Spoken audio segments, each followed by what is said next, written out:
మనతో పాటు మాజీ మంత్రి విడుదల రజని ఉన్నారు. మేడం, ఒకవైపు చంద్రబాబు నాయుడు అంటున్నారు మేము ఉపేక్షించాం, దాడులను ఉపేక్షించామని ప్రకటన చేస్తున్నారు, కానీ ఆచరణలో ఏం కనిపించట్లేదు. ఏంటి డ్యూయల్ రోల్?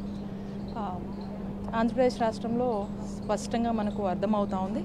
కాబట్టి ఈ గడిచినటువంటి 45 డేస్ ఆఫ్ వాళ్ళ యొక్క గవర్నెన్స్లో మనం చూస్తున్నట్టయితే 31 మర్డర్స్ అనేది ఏ విధంగా, మరి ఎంత హింస, వైలెన్స్ అనేది ఏ విధంగా మన రాష్ట్రంలో కంటిన్యూస్గా కూడా ఎక్కడ తగ్గకుండా మరి ముందుకు వెళ్తుందనేది మనం చూస్తూ ఉన్నాము.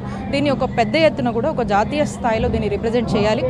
సో దీనికంటూ ఒక జస్టిస్ కావాలి అని చెప్పి ఈరోజు వైఎస్ఆర్ కాంగ్రెస్ పార్టీ పెద్ద ఎత్తున కూడా మరి జగన్మోహన్ రెడ్డి గారు ఈ రోజున ఇక్కడ ఉండి మరి అందరికీ కూడా ఈరోజు దేశం మొత్తం చాటి చెప్పాలి జరుగుతున్నటువంటి హింస గురించి అని చెప్పి చేసినటువంటి ప్రయత్నమే ఈ ప్రొటెస్ట్ కార్యక్రమంగా మనం చూడాల్సినటువంటి అవసరం ఉంది.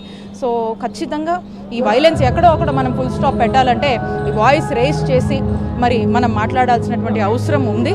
సో కాబట్టి ఈ రోజున మనం చూసినట్టయితే ఈ ప్రొటెస్ట్లో మనము ప్రెసిడెంట్ రూల్ కావాలి అని చెప్పి మరి డిమాండ్ చేయడం జరుగుతూ ఉంది. మరి చూద్దాం, ఈ రోజున మనం చూసినట్టయితే జాతీయ స్థాయిలో కూడా చాలామంది ముఖ్య నాయకులందరూ కూడా ఇక్కడికి వచ్చి మరి గౌరవం జగన్మోహన్ రెడ్డి గారికి ఈరోజు మద్దతుగా నిలవడం అనేది మనం చూస్తూ ఉన్నాము. ఖచ్చితంగా మరి ఈ అరాచకాలు ఒక ఎండ్ పడతాయి, తొందరలో పడాలి అని మేము ఆశిస్తూ ఉన్నాము. సో మేడం, మేము ప్రధానంగా మీ జిల్లాలో ఉమ్మడి గుంటూరులో జరిగిన రషీద్ హత్య, వాళ్ళు అంటున్నది ఇది వ్యక్తిగత తగాదాతో చనిపోతే మేమేం చేస్తామని చెప్పి ఏమంటారు? ఈరోజు వాళ్ళ అధికారంలోకి వచ్చినాక జరిగి ఏ విధంగా ఆ వీడియో దేశం మొత్తం కూడా వైరల్ అయినటువంటి విషయం మీ అందరికీ కూడా తెలుసు. ఏ విధంగా రషీద్ అనే వ్యక్తిని హత్య చేశారనేటువంటి విషయం ఈరోజు అందరూ కూడా మాట్లాడుతున్నటువంటి పరిస్థితి, అందరూ కూడా చూసినటువంటి పరిస్థితి. మరి వాళ్ళ కుటుంబ సభ్యులే స్వయంగా వాళ్ళ పేరెంట్స్ ఏం మాట్లాడారనేటువంటి విషయం మీ మీడియా వాళ్ళందరూ కూడా తెలుసు.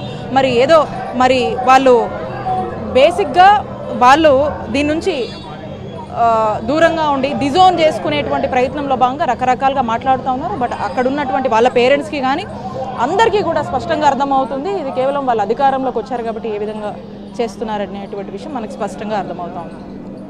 సో మొత్తానికి ఇది వైఎస్ఆర్ కాంగ్రెస్ పార్టీ నాయకులందరూ కూడా ఈ కార్యక్రమానికి హాజరయ్యారు. మొత్తం రాష్ట్ర వ్యాప్తంగా వందలాది మంది నాయకులు వచ్చారు, ఇటు కార్యకర్తలు కూడా మనతో ఉన్నారు. సో మొత్తానికి ఈరోజు వైఎస్ఆర్ కాంగ్రెస్ పార్టీ జంతర్ మంతర్లో నిర్వహిస్తున్న ధర్నాకు కీలక పార్టీలైనటువంటి సమాజ్వాదీ పార్టీ, అలాగే తృణమూల్ కాంగ్రెస్, అన్నా డిఎంకే, జార్ఖండ్ ముక్తి మోర్చా, శివసేన ఉద్ధవర్గం వీరందరూ కూడా హాజరయ్యి సంఘీభావం పలికారు. అసలు రాష్ట్రంలో గవర్నర్ ఏం చేస్తున్నారు, గవర్నర్ కనీసం నివేదిక పంపారా, రాష్ట్రంలో రోజుకొక పొలిటికల్ మర్డర్ జరుగుతుంటే కనీసం నివేదిక పంపారా అనేటువంటి క్వశ్చన్స్ అన్ని కూడా పార్టీ నాయకులందరూ కూడా రైజ్ చేస్తున్నారు. సో ఈ అంశాలన్నింటినీ కూడా పార్లమెంటు ముందుకు తీసుకెళ్లేటువంటి అవకాశం ఉంది. సో పార్టీ కార్యకర్తలతో కూడా మాట్లాడదాం.